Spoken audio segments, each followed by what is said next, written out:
الحمد للہ رب العالمین والصلاة والسلام علی اشرف الانبیاء والمرسلین وعلی آلہ واصحابہ اجمعین۔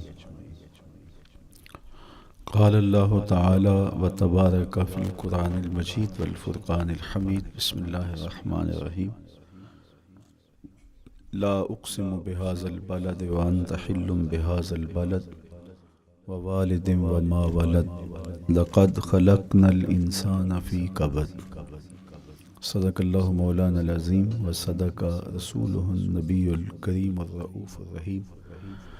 اللہم نور قلوبنا بالقرآن وزین اخلاقنا بالقرآن وادخلنا الجنۃ بالقرآن ونجنا من النار بالقرآن۔ قال اللہ تعالی وتبارک فی شان حبیبہ مخبرا وآمرا ان اللہ وملائکتہ یصلون علی النبی یا ایہا الذین آمنوا صلوا علیہ وسلموا تسلیما۔ اللہم صلی علی سیدنا و مولانا محمد معدن الجود والکرم صلاۃ و سلاما علیک یا سیدی یا رسول اللہ۔ میں نے آپ کے سامنے قرآن مجید کے جو کلمات تلاوت کیے ان میں اسی حقیقت کو بیان کیا گیا۔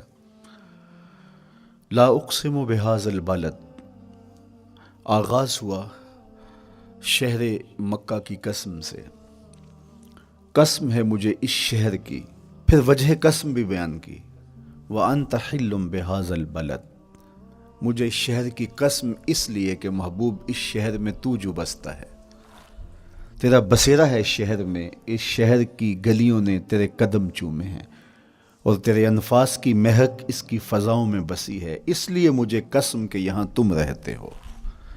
اللہ اکبر۔ علماء کے مابین اس بات پر اختلاف ہے کہ مکہ المکرمہ افضل ہے یا مدینہ النبی صلی اللہ علیہ وآلہ وسلم افضل ہے۔ ایک علمی اختلاف ہے، بعض نے کہا مکہ المکرمہ افضل ہے، دلائل دیے، بڑا وزن ہے دلائل میں۔ بعض نے کہا مدینہ رسول صلی اللہ علیہ وآلہ وسلم افضل ہے، دلائل دیے، بڑا زور ہے دلائل میں۔ لیکن شیخ عبدالحق محدث دہلوی علیہ رحمہ اسی آیت سے روشنی لے کر کے لکھتے ہیں کہ جب حضور مکے میں تھے تو مکہ افضل تھا، جب مدینے آ گئے تو مدینہ افضل ہو گیا۔ جدھر جدھر سے وہ گزرتے گئے مجد و شرف بھی پیچھے پیچھے رہا، چند لمحوں کے لیے ٹھہرے تھے تم جس پیڑ کے نیچے۔ نشور وحدی کا لہجہ دیکھیے کتنا دل آویز ہے، چند لمحوں کے لیے ٹھہرے تھے تم جس پیڑ کے نیچے، سنا ہے آج تک اس پیڑ کا سایہ مہکتا ہے۔ تو مکے میں ہیں تو مکہ افضل، مدینے میں ہیں تو مدینہ افضل۔ تو شرف ان کے وجود مسعود سے ہے، وہ جدھر جدھر سے گزرتے جائیں گے وہاں وہاں ہی نور پھیلتا چلا جائے گا۔ اور پیر نصیر الدین علیہ رحمہ کا لہجہ یہاں کتنا خوبصورت دکھائی دیتا ہے۔ ایک بار وہ جدھر سے گزرے ہیں نصیر، ایک بار وہ جدھر سے گزرے ہیں نصیر، بار بار ادھر سے بہار گزری ہے۔ تو کہا کہ قسم ہے مجھے اس شہر کی، یعنی شہر مکہ کی۔ کیوں اس شہر کی قسم؟ وَأَنْتَ حِلٌّ بِهَذَا الْبَلَدِ، کہ محبوب اس شہر میں تمہارا قیام ہے، اس شہر میں تمہاری رہائش ہے، تمہارے انفاس کی مہک ہے اس شہر کی فضاؤں میں، اور تمہارے قدموں کو چھوا ہے اس شہر کی گلیوں نے، اس لیے قسم کہ یہاں آپ رہتے ہو۔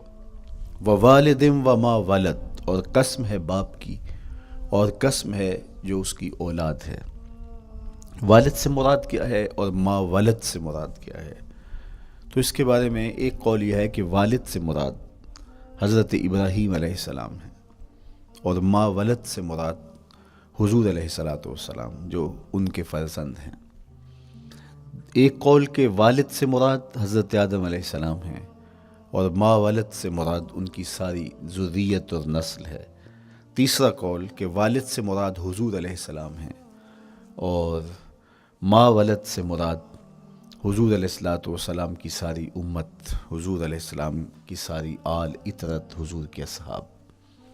لیکن علماء نے پہلے قول کو ترجیح دی کہ مکہ المکرمہ کی قسم کی گئی تو پھر مناسبت بنتی ہے کہ حضرت ابراہیم کا ذکر بھی ہو، تو اس لیے والد سے مراد حضرت ابراہیم ہیں، اور ما ولد سے مراد حضور علیہ الصلوۃ والسلام کی ذات ستودہ صفات ہے۔ تو تین چیزیں ہوئیں جن کی قسم کی گئی۔ سب سے پہلے شہر مکہ کی قسم کی گئی، پھر حضرت ابراہیم علیہ السلام کی قسم کی گئی، اس کے بعد حضور علیہ الصلوۃ والسلام کے مبارک وجود کی قسم کی گئی۔ تین قسمیں کر کے کہا کیا گیا، چونکہ جو خالی ذہن شخص ہو، جب اس کو کوئی بات بیان کی جائے تو قسم سے آغاز نہیں کیا جاتا۔ متردد الذہن کو کوئی بات کرنی ہو تو قسم سے آغاز کیا جاتا ہے، یا پھر آپ جس مضمون کو بیان کرنے جا رہے ہیں وہ اتنا اہم ہے کہ اس کی اہمیت کو اجاگر کرنے کے لیے آپ کو قسم کرنا پڑتی ہے۔ تو یہ جو ماں بعد کا مضمون ہے جس کو میرے رب نے بیان کیا، اس سے قبل ایک نہیں، دو نہیں، تین قسمیں کی، تو پھر کان تو کھڑے ہو گئے، سماعتیں تو بچھ گئیں کہ وہ کون سی شے ہے جس کو بیان کرنا مقصود ہے، اور اس سے قبل قسم پہ قسم کی جا رہی ہے۔ قسم محبوب شہر مکہ کی، قسم محبوب تیرے والد بزرگوار حضرت ابراہیم علیہ السلام کی، اور قسم تیرے پاکیزہ وجود کی۔ اب انسان بالکل سماعتیں بچھا کے منتظر ہے کہ قسم کی کس بات کی جا رہی ہے، کس بات پہ قسمیں ہو رہی ہیں۔ تو جواب آیا، قسم محبوب شہر مکہ کی جس میں آپ رہتے ہو، قسم آپ کے والد بزرگوار حضرت ابراہیم علیہ السلام کی، اور قسم آپ کے پاکیزہ وجود کی۔ لقد خلقنا الانسان فی کبد، ہم نے انسان کو مشقتوں میں رہتا پیدا کیا ہے۔ یعنی انسان کی زندگی کے اندر مشقتیں، مشکلیں، آلام، مصائب، حالات کی تلخیاں، سخت مراحل، یہ اس کی زندگی کا حصہ ہے، اور ہم نے اس کو ڈیزائن اس طرح کیا ہے کہ یہ ان ساری مشکلات سے نہ بردآزما ہوگا اور حالات کی تلخیوں کا مقابلہ کرے گا، اور خیر و شر کے ساتھ ساری زندگی اس کا تعلق رہے گا۔ تو یہ اگر سخت جان ہوا تو زندگی میں کامیاب اور بامراد ہوا، اور اگر یہ کمزور ہوا تو پیچھے رہ جائے گا۔ اور اس کے لیے جو قسمیں کی ہیں وہ تین ہیں۔ قسم کا اور جواب قسم کا تعلق ہوتا ہے، یعنی جس پہ قسم کی جا رہی ہے تو جو قسم کی جا رہی ہے اس کا کوئی آپس میں تعلق ہوگا۔ جب پھولوں کا ذکر کریں گے تو پھر اس کے متعلقات ہی بعد میں بیان کریں گے۔ کسی نے کہا تھا جنگل میں کوئی مے خار مرا ہے، جنگل میں کوئی مے خار مرا ہے، اسے انگور کے پتوں کا کفن دو۔ میاں جنگل میں مرنے والے شخص کو کسی اور درخت کے پتوں کا بھی تو کفن دیا جا سکتا ہے، لیکن صاحب مرنے والا مے خار ہے، اور شراب کشید کی جاتی ہے انگور سے، تو اس کو تو ٹھنڈ تب بھی پڑے گی کہ انگور کے پتوں کا کفن دیا جائے۔ تو مناسبات ہوتی ہیں۔ تو اب جب قسم کی گئی تو قسم تین چیزوں کی گئی، اور اس کی جواب قسم سے مناسبت کیا بنتی تھی؟ انسان کو مشقتوں میں رہتا پیدا کیا گیا، حالات کی تلخیوں سے گزرتا ہے، سخت تربیتی مراحل سے اس کو گزرنا پڑتا ہے۔ تو اس چیز کو بیان کرنے سے قبل تین قسمیں کی گئی۔ پہلی قسم میرے حضور کے پاکیزہ شہر کی، مکہ المکرمہ کی، اس لیے کہ مکہ المکرمہ میں دیکھ لیجئے کہ صحابہ اور حضور کے ماننے والوں نے کیسے تلخ زندگی کاٹی۔ شجر اسلام ثمر بار ہوا تو ہمیں تو یہ کھلے ہوئے پھول دکھائی دیتے ہیں، لیکن ہم نہیں بھول سکتے کہ بلال حبشی کی پیٹھ پہ کیسے کوڑے برسے اور احد احد کیسے پکارتے رہے۔ تو ہم اس منظر کو دیکھیں، مکہ کے ان حالات کو دیکھیں، تو اس لیے قسم کی مکے کی، اور پھر حضرت ابراہیم علیہ السلام کی قسم کی، چونکہ حضرت ابراہیم نے جس قدر اذیتوں سے گزر کر کے، مصائب آلام کا سامنا کر کے، حالات کی تلخیوں کا مقابلہ کر کے اپنا راستہ بنایا اور اپنے رب کی رضا پائی، وہ تاریخ کا ایک انوکھا باب ہے۔ اس سے بڑھ کر کیا ہوگا کہ جلتی ہوئی آگ میں چھلانگ لگا دی رب کے حکم کی تعمیل میں، بیٹے کی گردن پہ چھری رکھ دی۔ یہ تماشا لب بام نہیں تھا، منا کی وادی میں وہ انوکھا واقعہ رقم ہوا کہ آج بھی تاریخ انگشت بدندہ ہے کیا ایک باپ، اور وہ اس بیٹے کو ذبح کرنے کے لیے آمادہ ہو گیا جو اس کی آنکھوں کا نور ہے اور دل کا قرار ہے، رب سے مانگ مانگ کے لیا، لیکن تعمیل ارشاد میں اس بیٹے کی گردن پہ چھری رکھنے کے لیے باپ تیار ہو جاتا ہے اور اس کو ذبح کرنے کے لیے آمادہ ہو جاتا ہے، حتیٰ کہ بیٹے کو لٹا لیتا ہے اور ہاتھ میں چھری پکڑ کے بیٹے کی گردن پہ رکھ کے پوری ہمت کے ساتھ جب چھری چلاتا ہے تو آواز آتی ہے فلما اسلما وتلہ للجبین ونادیناہ ان یا ابراہیم قد صدقت الرؤیا انا کذالک نجزی المحسنین۔ ابراہیم بس کرو، تم نے واقعی خواب پورا کر دکھایا۔ اپنی بیوی کو، اپنے نو مولود بچے کو وادی غیر ذی زرع میں چھوڑ آنا، جہاں کچھ بھی میسر نہیں تھا، یہاں آپ کو آپ کے ماں باپ چھوڑ کے جاتے ہیں، ایک خوبصورت آسودہ ماحول ہے، اور آپ کو جس مقصد کے لیے چھوڑ کے جا رہے ہیں تو وہ مقصد بھی آپ کی اور ان کے پیش نظر ہے، لیکن اس کے باوجود بھی جو ہے وہ آنکھیں نم ہو جاتی ہوں گی کہ ہم اپنی اولاد کو یہاں چھوڑ کے جا رہے ہیں، جبکہ ایک محفوظ پناہ گاہ میں آپ کو چھوڑ کے گئے۔ آپ کی تربیت کرنے والا ایک جو ہے وہ توانا طبقہ اور ایک توانا جو ہے وہ سٹاف موجود ہے جو آپ کی فکری، ذہنی، بدنی تربیت کے لیے کوشاں ہیں، لیکن اس کے باوجود بھی والدین محسوس کرتے ہیں لیکن اپنے نو مولود بچے کو وہاں چھوڑ کے جانا جہاں آب و دانہ بھی میسر نہیں تھا۔ مورخ اسلام فی جلندری نے اس وادی کا نقشہ کھینچتے ہوئے کہا، وہ وادی جس میں وحشت بھی قدم رکھتی تھی ڈر ڈر کے، جہاں پھرتے تھے آوارہ تھپیڑے بادے سر سر کے، جہاں پر گھاس اگتی تھی، جہاں نہ پھول کھلتے تھے، مگر وہ سرزمین تھی آسماں بھی جھک کے ملتے تھے۔ تو اس وادی میں چھوڑ کے آنا، حضرت ابراہیم نے جو امتحانات دیے، اس لیے ان کی قسم کی، چونکہ جواب قسم کا تعلق بنتا ہے تو قسم ابراہیم کے پاکیزہ وجود کی کہ جنہوں نے دکھ سہے، تکالیف آلام گوارا کی، لیکن پائے ثبات میں لغزش نہیں آنے دی۔ تیسری قسم میرے حضور کے پاکیزہ وجود کی فرمایا جتنے دکھ مجھے دیے گئے، جتنی اذیتیں مجھے پہنچائی گئیں، اتنی کسی کو نہیں دی گئیں۔ پیدا ہوئے تو حضور کے باپ کا سایہ سر پہ نہیں تھا، پھر اس کے بعد حضور مختلف مراحل سے گزرے۔ 6 سال کی عمر میں ماں کا انتقال ہو گیا۔ جب راہ حق میں لوگوں کو دعوت رشد و ہدایت دینے نکلے تو جو لوگوں کے رویے تھے اور جو اذیتیں لوگوں نے پہنچائیں وہ ایک الگ باب ہے۔ مکے کی گلیوں سے لے کے طائف کے بازاروں تک جن اذیتوں سے میرے حضور گزرے، ام المومنین سیدہ عائشہ رضی اللہ تعالیٰ عنہ فرماتی ہیں ایک دن حضور کی بارگاہ میں حاضری تھی تو ہم نے عرض کیا حضور کیا احد کے دن سے سخت دن بھی زندگی میں کبھی گزرا ہے؟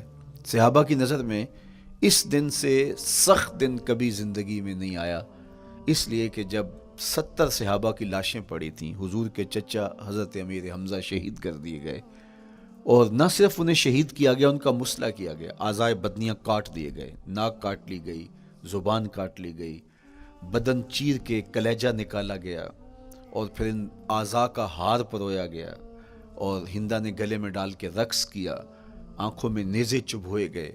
تو یہ دردناک دن تھا۔ تو حضور کے سر انور پہ سفید رنگ کی پٹی بندھی تھی اور چشمان رحمت میں آنسو تھے، اور بار بار فرماتے تھے ما فعل امی، میرے چچا کی کہانی سناؤ۔ تو یہ دردناک دن تھا جو صحابہ نے اپنی آنکھوں سے دیکھا۔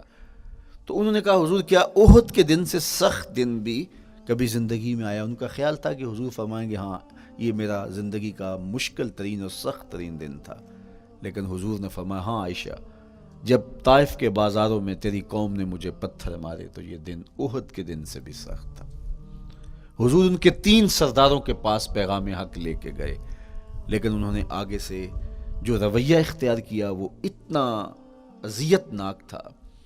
حضور نے فرمایا کہ ٹھیک ہے، میں تمہاری خیر خواہی کا جذبہ لے کے تمہارے تک پہنچا ہوں، تم نے میری دعوت کو قبول نہیں کیا، تمہاری مرضی، تمہارا مقسوم، چلو اب یہ بات میرے اور تمہارے درمیان رہنی چاہیے، اس بات کو راز رہنا چاہیے، اہل مکہ تک یہ بات نہ پہنچے۔ انہوں نے کہا ہم کیوں راز رکھیں، بلکہ اوباشوں کے ہاتھ میں پتھر دے دیے، اور حضور جب واپس ہونے لگے تو وہ حضور کے پاؤں پہ سنگسنی کرتے، حضور اپنا ایک پاؤں اٹھاتے تو دوسرے پاؤں پہ مارتے، شدت درد اور احساس کرب سے حضور بیٹھ جاتے تو ان کے غنڈے دائیں بائیں سے بڑھتے اور کندھوں سے پکڑ کے حضور کو اٹھاتے اور مشق سنگسنی کرتے، نالین خون سے بھر گئے، لخت لخت زخمی ہوا۔ اللہ اکبر، کیا دردناک لمحے تھے، کیا تکلیف بری گھڑیاں تھی. تو کہا کہ جب طائف کے بازاروں میں تیری قوم نے مجھے پتھر مارے تو یہ دن احد کے دن سے بھی سخت تھا. اچھا، جب حضور پر اس طرح آلام و مصائب ٹوٹ پڑے تو حضور کے ساتھ جو صحابہ تھے انہوں نے کہا حضور ان کے لیے بد دعا کر دیجئے. تو میرے حضور بولے میں رحمت بن کے آیا ہوں، میں رحمت بن کے آیا ہوں.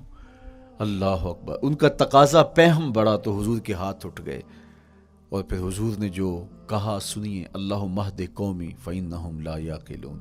اے اللہ میری قوم کو ہدایت دے دے، یہ مجھے جانتے نہیں، اگر جانتے تو ان کا میرے ساتھ یہ رویہ نہ ہوتا. تو پتھروں کے جواب میں دعائیں دینا پیغمبروں کا حوصلہ ہوتا ہے. اللہ اکبر. مورخ اسلام حفیظ جلندری نے کیا خوبصورت پیرائے میں نقشہ کھینچا کہ حضور ہاتھ اٹھا کے دعا مانگ رہے ہیں، الہی کرم کر کو سارے طائف کے مکینوں پر، الہی پھول برسا ان پتھروں والی زمینوں پر. تو حضور نے دکھ سہے، تکلیفیں سہی. اب 3 قسمیں کی. شہر مکہ کی قسم جہاں حضور کے صحابہ نے تکلیفیں سہی، اس شہر کی گلیوں میں انہیں گھسیٹا گیا اور ان کو کچی کھالوں میں لپیٹ کے دھونیاں دی گئیں، انہیں اذیت ناک مراحل سے گزارا گیا. حضرت ابراہیم مشکل سے مشکل زندگی کاٹی اور رب کی رضا جوئی کے لیے کوشاں رہے، اور میرے حضور نے سخت ترین اذیتوں، مقاومتوں، مخالفتوں اور تکلیفوں کا سامنا کیا.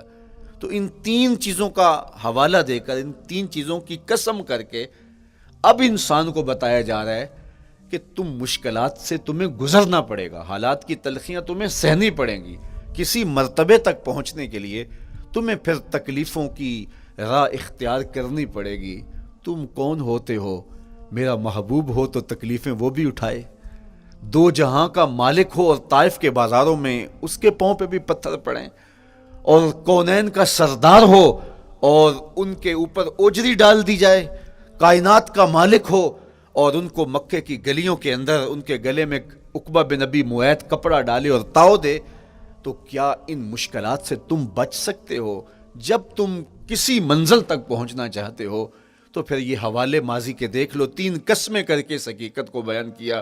ابراہیم علیہ السلام کے وجود کو دیکھ لو، حضرت مصطفیٰ کریم علیہ السلام کی ذات ستودہ صفات کو دیکھ لو، اور مکے کی گلیوں میں صحابہ کے ساتھ جو ظلم اور جبر ہوئے اور انہوں نے جو مصیبتیں اور مشقتیں کاٹی وہ ساری دیکھ لو.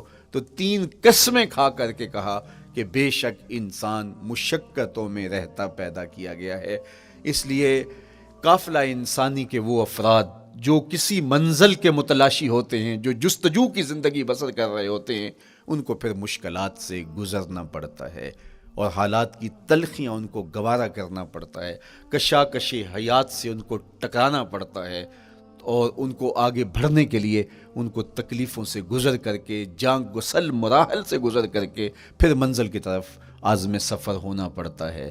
کیا میں نے اس خاکدان سے کنارہ جہاں رزق کا نام ہے آب و دانہ، پلٹنا جھپٹنا جھپٹ کر پلٹنا لہو گرم رکھنے کا ہے ایک بہانہ. پرندوں کی دنیا کا درویش ہوں میں کہ شاہی بناتا نہیں آشیان. تو زندگی مشکل مراحل سے گزر جانے کا نام ہے. اقبال نے کہا تھا ہے شباب اپنے لہو کی آگ میں جلنے کا نام. یہ زندگی آسان نہیں ہے، یہ حالات کی تلخیوں کا مقابلہ کرنے کا نام ہے، یہ ضبط نفس کا نام ہے، یہ اپنے من کی تربیت کا نام ہے. حضرت امام رازی سایت کریمہ کے تحت لکھتے ہیں کہ جب بچہ شکم مادر میں ہوتا ہے تو وہ 3 پردوں میں ہوتا ہے، ایک جھلی کا پردہ، ایک رحم مادر کا پردہ اور ایک پیٹ کا پردہ. تو 3 پردوں میں وہ بیچارہ بڑی عجیب سی حالت میں ہوتا ہے. یہ اس کا پہلا مرحلہ ہے تخلیق کے بعد. اس کے بعد پیدائش کا دوسرا مرحلہ ہے. یہ زچہ بچہ دونوں کے لیے موت و حیات کے مرحلے ہوتے ہیں. اس کے بعد وہ پیدا ہوا، اس دنیا پہ آیا تو اس کی مشکل کیا ہے؟ زبان ہے، بولنا نہیں جانتا، دیکھتا ہے پہچان نہیں سکتا، سنتا ہے سمجھ نہیں سکتا، ہاتھ ہیں پکڑ نہیں سکتا، ٹانگیں ہیں چل نہیں سکتا. کتنی مشکل بن گئی. یہ سب کچھ چیزیں ہونے کے باوجود بھی وہ بے بس دکھائی دیتا ہے. اس کو دودھ مانگنے کے لیے بھی رونا پڑتا ہے. تو یہ ایک مرحلہ تھا. پھر آہستہ آہستہ اس نے بولنا سیکھا، ایک ایک حرف کر کے، لفظ لفظ جوڑ کے وہ جملے مکمل کرتا رہا. آج تو زبان کا طوطی بولتا ہے، آج تو بات کریں تو جو ہے وہ ماحول تھم جاتا ہے. لیکن انسان ذرا پلٹ کے آغوش مادر میں تیری ماں نے ایک ایک حرف تجھے سکھایا تھا، ایک ایک لفظ تجھے سکھایا تھا، لفظ لفظ کر کے، حرف حرف کر کے جملے بنے، اور آج تیری گفتار کی شوخی کے تذکرے زمانے میں ہیں، تو پھر تجھے بولنا سکھایا، تو چل نہیں سکتا تھا، آج تیری جو ہے وہ جولانیاں دیکھنے والی ہیں، تیری رفتار کو کوئی چھو نہیں سکتا ہے، تیری آنکھوں کی بجلیاں آج عقابوں سے بڑھ کر ہیں، آج تیرے کانوں کے اندر نغموں کا جہاں آباد ہے، آج تیرے ہاتھوں کی گرفت کہ آگے شیر غراں بھی ہو تو وہ بھی بے بس ہو جاتا ہے، لیکن دیکھ تو کتنا مجبور تھا۔ اچھا چلو وہاں سے آگے آئے، پھر زندگی کو سیکھنا پڑتا ہے، آداب سیکھنے پڑتے ہیں، کس سے کیا بات کرنی ہے سیکھنا پڑتا ہے، آگے بڑھے، جوانی کی دہلیز پہ پہنچے۔ جوانی انسان کی زندگی کا بانکپن ہوتا ہے، عروج ہوتا ہے، اللہ اکبر، لیکن جوانی کو تقدس معاب رکھ کے منزل تک پہنچانا یہ سب سے مشکل مرحلہ ہوتا ہے، چونکہ جذبات بے قابو ہیں، خواہشیں آوارہ ہیں، اور تا حد نظر نظارے ہی نظارے جو دل کو کھینچتے ہیں۔ اب اپنے تقدس کو جو شخص محفوظ رکھے، کائنات میں سب سے قیمتی جوہر حضرت انسان کا اس کی عصمت کا جوہر ہے، اور سب سے حسین چہرہ وہ ہے جو جنسی کالک سے اپنے آپ کو بچا لے۔ تو جوانی ہو، بانکپن ہو، اور پھر اپنی خواہشات کو بے قابو نہ ہونے دیا جائے، سب سے مشکل مرحلہ پوری زندگی میں یہ آتا ہے۔ کسی نے کہا تھا کتاب زیست کا ایک اور باب بیت گیا، شباب بیت گیا، ایک عذاب بیت گیا۔ تو شباب کا ختم ہونا اور اس کو خیریت سے منزل تک پہنچنا، یہ کتنا بڑا مشکل مرحلہ ہوتا ہے، جس کا جوانی میں باطن کا چہرہ مسخ ہو جاتا ہے اور جنسی کالک سے جو چہرہ آلودہ ہو جاتا ہے، اس کا عفت کا دامن داغدار ہو جاتا ہے۔ تو اس لیے وہ چہرہ تاباں ہے، وہ چہرہ روشن ہے، وہ چہرہ منور ہے جو اپنے آپ کو کالک نہیں لگنے دیتا اور اپنی عصمت کی حفاظت کرتا ہے۔ میرے حضور نے بھی ارشاد فرمایا، سبعۃ یظلھم اللہ تعالی فی ظلہ یوم لا ظل الا ظلہ، 7 اشخاص ایسے ہیں قیامت کے دن جب کوئی سایہ نہیں ہوگا، اللہ ان کو اپنے عرش کا سایہ عطا کرے گا۔ ان میں سے پہلا شخص امام عادل حکمران، دوسرا شخص وشاب نشأ فی عبادت اللہ، وہ جوان جس کی جوانی اللہ کی عبادت میں بسر ہوئی۔ تیسرا وہ شخص ورجل قلبہ معلق بالمساجد، وہ شخص جس کا دل مسجد میں لگتا ہے، مسجد میں جمتا ہے۔ اور چوتھا شخص ورجل دعتہ امرأۃ ذات منصب وجمال فقال انی اخاف اللہ، وہ شخص جس کو دعوت گناہ ملی اور حسن قدموں میں بچھنے کے لیے بےتاب ہوا، اور اس نے کیا کہا، انی اخاف اللہ، میں اللہ سے ڈرتا ہوں، میرا اللہ مجھے دیکھ رہا ہے۔ میرے حضور نے فرمایا قیامت کے دن جب کوئی سایہ نہیں ہوگا، اللہ اس کے اوپر اپنے عرش کا سایہ تان دے گا، جو اپنی عصمت کے جوہر کو بچا گیا۔ تو یہ ایک مشکل مرحلہ تھا، اپنی جوانی کے تقدس کی حفاظت کرنا۔ میرے حضور نے ارشاد فرمایا انا حبیب اللہ، میں اللہ کا حبیب ہوں۔ جو جوان جوانی میں توبہ کرتا ہے وہ بھی اللہ کا حبیب ہے۔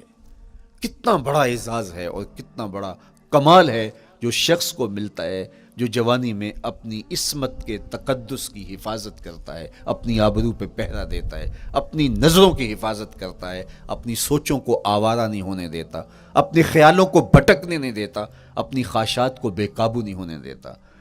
تو یہ مشکل ترین لمحہ تھا۔ اس کے بعد امام راضی کہتے ہیں اب شادی کا مرحلہ ہوا، تو پہلے خود اپنی ذمہ داری تھی، اب کسی کا بوجھ بھی اٹھانا پڑا، یہ اگلی مشکل آ پڑی۔ پھر بچے ہوئے تو پھر اپنی زندگی تو ختم ہو گئی، پھر ساری زندگی، پھر بڑھاپے میں چلے جائیں، ارذل العمر تک چلے جائیں، یہ ساری زندگی مشکلات لقد خلقنا الانسان فی کبد۔ تو ہمیں عملی طور پہ مشکلات کے مقابلے کے لیے تیار ہونا چاہیے۔ دیکھیے ہم جب شکار کرنے جاتے ہیں اور وہ خطرناک جنگل ہو جس میں شیر، بھیڑی اور دیگر جانور بھی ہوں، تو پھر ہم حفظ ما تقدم کے طور پہ سب کچھ ساتھ لے کے جاتے ہیں اور اس انداز سے جاتے ہیں کہ ہمارے اوپر اگر کوئی حملہ ہو تو بچاؤ کی یہ تدبیر ہو۔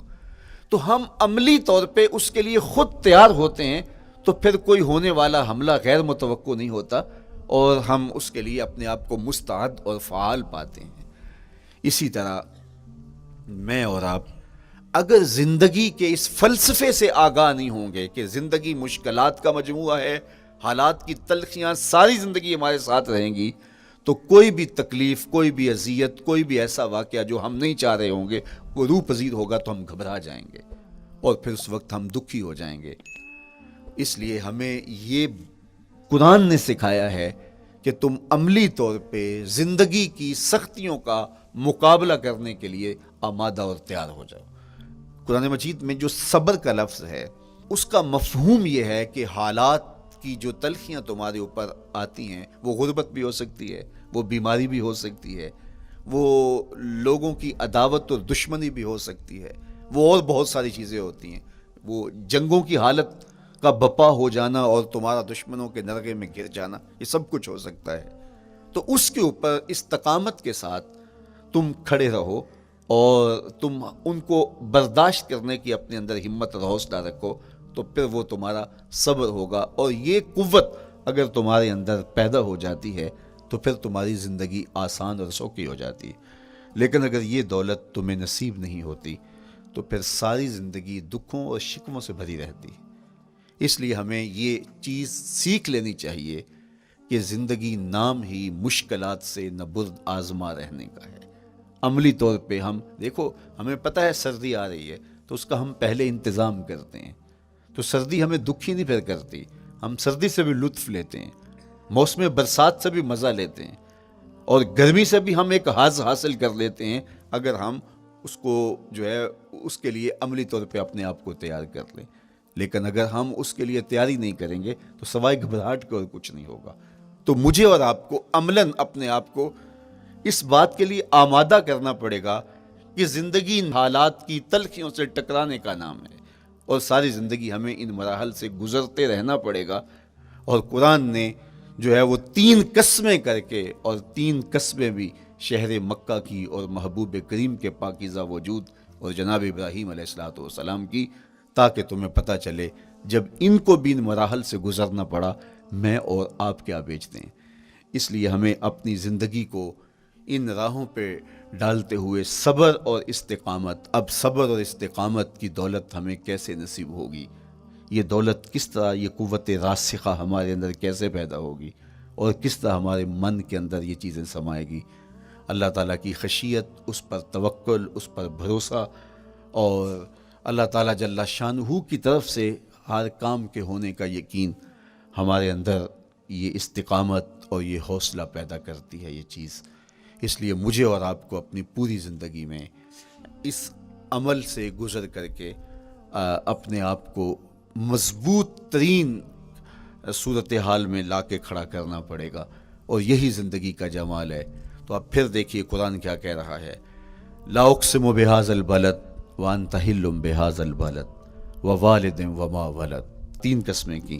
اس کے بعد ارشاد فرمایا لقد خلقنا الانسان فی کبد، ہم نے انسان کو مشکلوں میں، مصائب میں، آلام میں رہتا ہوا پیدا کیا۔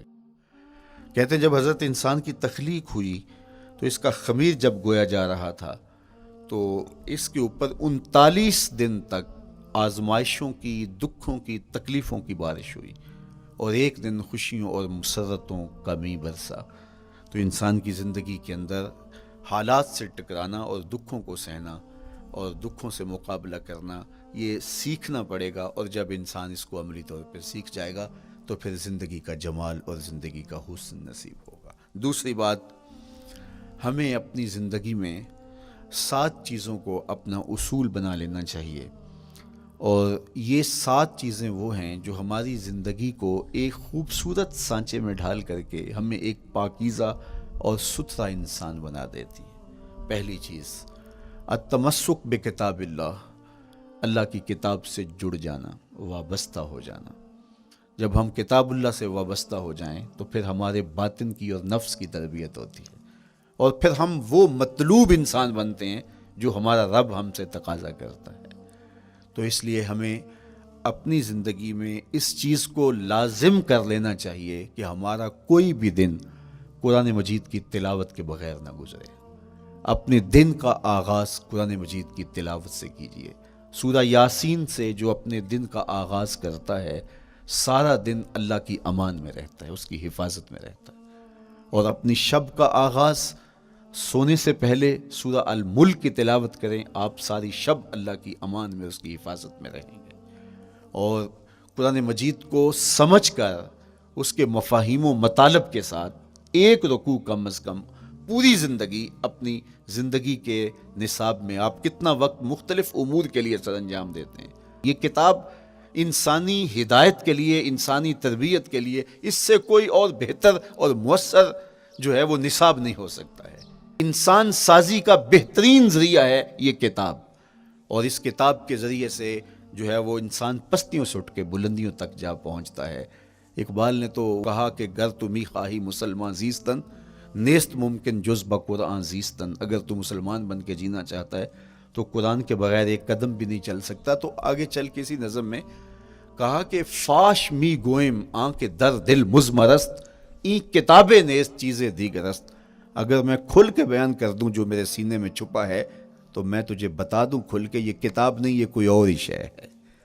کن لوگوں کو کہاں سے اٹھایا اور یہ کتاب کہاں تک لے گئی، جو باہمی جنگ و جدل میں الجھے ہوئے تھے اور حرف شناس بھی نہیں تھے، جو سواد آشنا بھی نہیں تھے، پھر انہوں نے جو ہے وہ روما کی سلطنت بھی الٹ کے رکھ دی۔ یہ کرشمہ تھا اس کتاب کا، جس نے زندگی کا جمال ان کی روحوں کے اندر پیدا کر دیا۔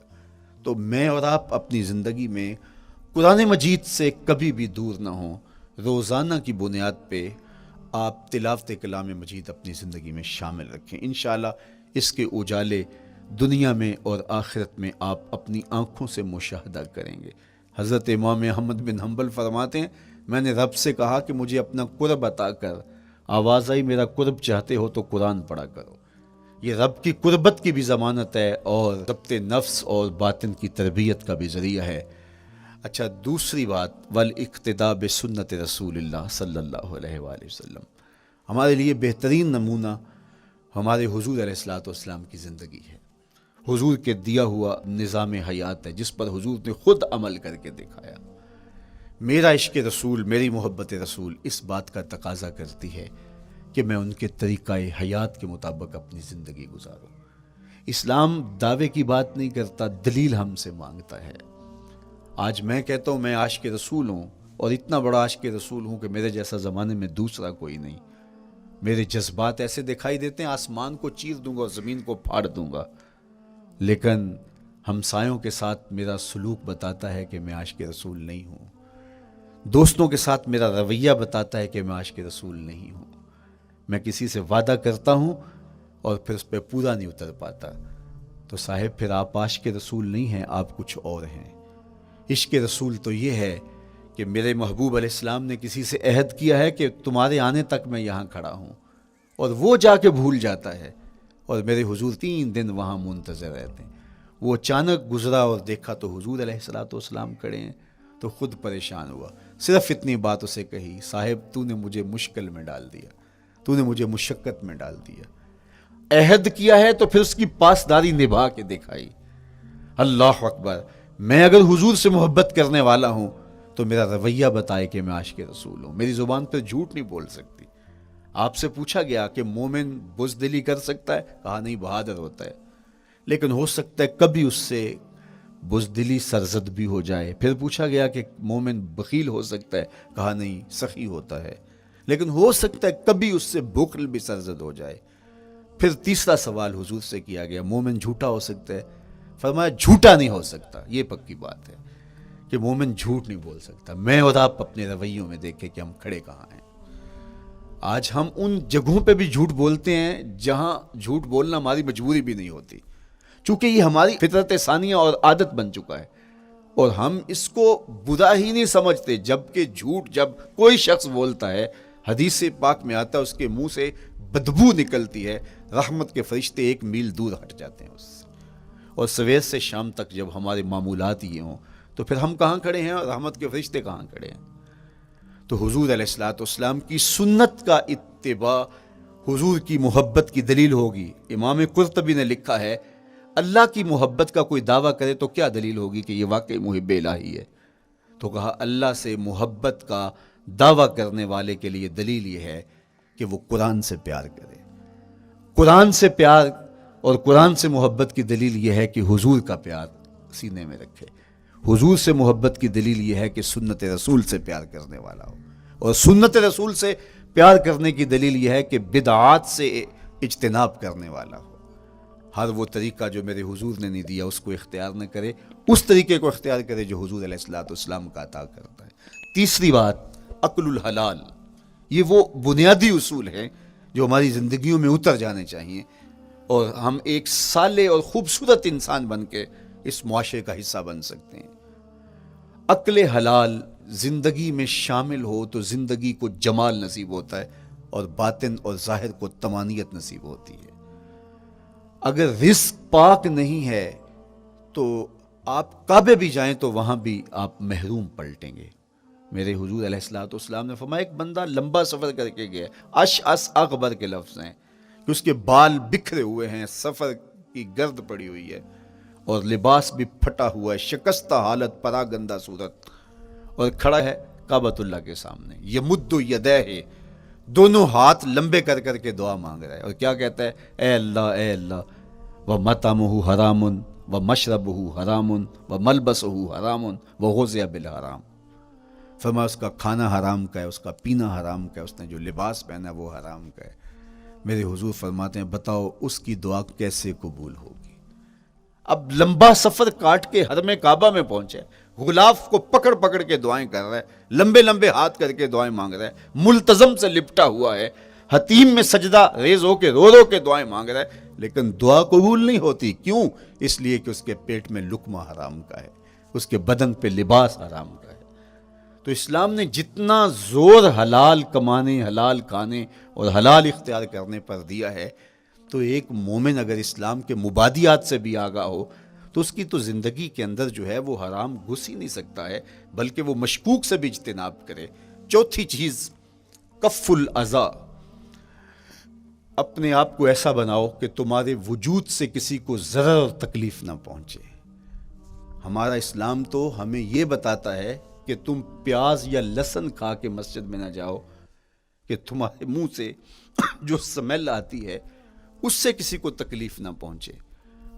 تو یہ اسلام کی دی ہوئی تعلیمات ہیں کہ مسجد میں بھی جانا ہے تو اپنے آپ کو دیکھو کہ تمہاری حالت کیا ہے, تمہاری وجہ سے کسی کو تکلیف نہ پہنچے.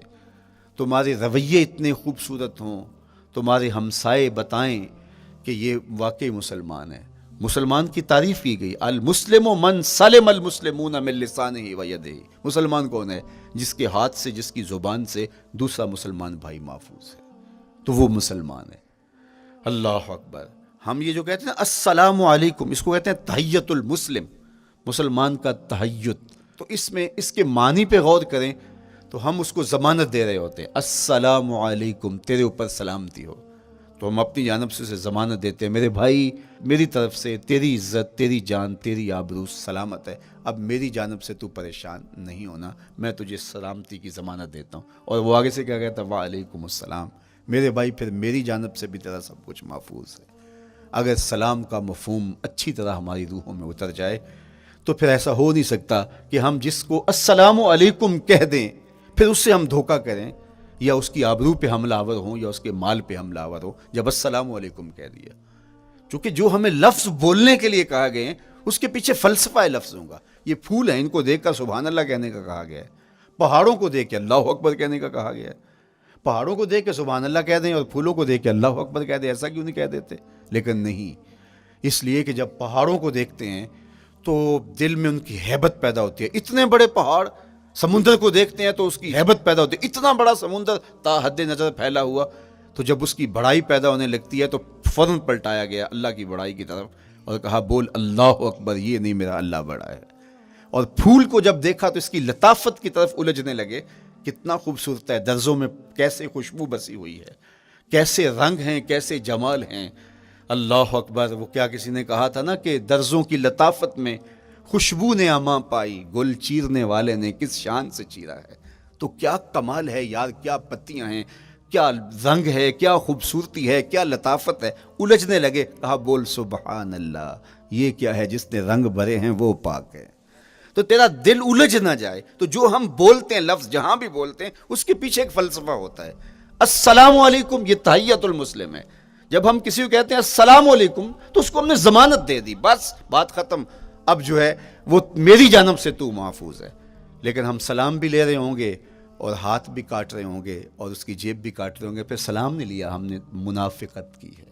تو کف الاذی چوتھی چیز، اور پانچویں چیز اجتناب المعاصی، گناہوں سے اپنے آپ کو بچا کے رکھنا۔ نیکی کرنا بہت اہم ہے، لیکن نیکی کرنے سے زیادہ اہم اپنے آپ کو گناہوں سے بچانا ہے۔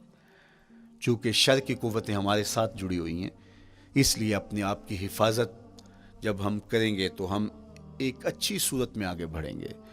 اور چھٹی چیز وہ ہے التوبہ، توبہ تسلسل کے ساتھ کرتے رہیے۔ یہ تصور کہ بڑھاپے میں توبہ کریں گے، یہ تصور کہاں سے آیا؟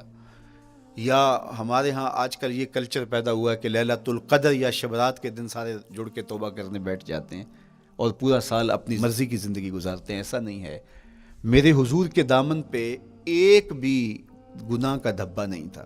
ہم نبیوں کی عصمت کے قائل ہیں، کسی نبی پر کوئی گناہ کا دھبا نہیں ہوتا۔ اگر اس امکان کو بھی تسلیم کر لیا جائے تو ساری شریعت مشکوک ہو جاتی ہے، لیکن اس کے باوجود حضور فرمایا میں دن میں اللہ سے 100 بار توبہ کرتا ہوں، ایک دن میں 100 مرتبہ توبہ کرتا ہوں۔